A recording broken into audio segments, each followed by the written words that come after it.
doon na yung pagtalikod sa kasalanan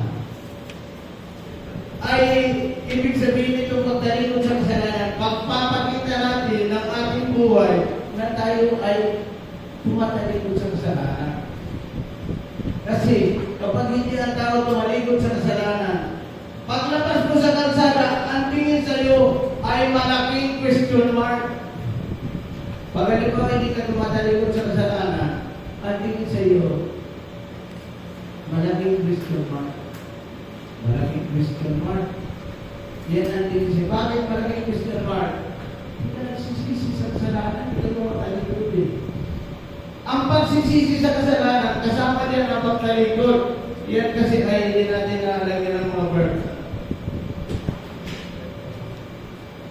Sa Gawa, chapter 26 verse 20, tingnan natin. Ang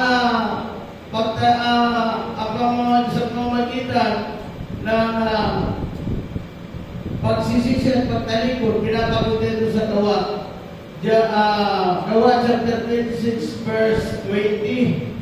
Nangaral ako una sa Damasco at saka sa Jerusalem at buong lupain ng Judea. Gayon din naman sa mga Hintil, ipinangaral kong dapat silang magsisi o tumalikod sa kanilang mga kasalanan at ipakita sila nagsisisi sa pamamagitan ng kanilang buhay. Yung pala, ang pagsisisi at pagtalikod sa kasalanan, magkakambal yan, pinapakita mong nagsisi ka talaga. Kasi nga, kung hindi ka magsisisi sa kasalanan at sasabihin mong Kristiyano ka, ikaw ay malaking question mark ang tingin sa iyo ng tao.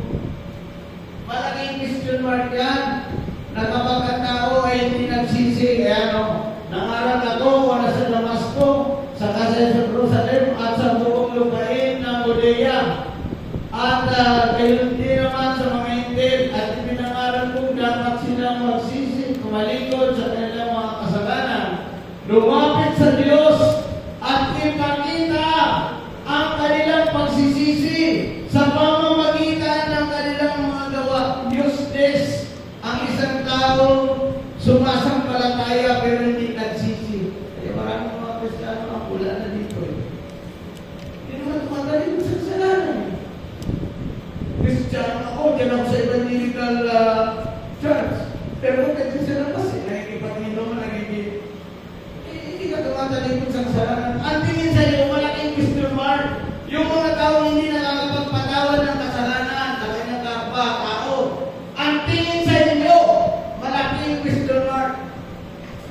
Yan ang sinasabi ng Biblia.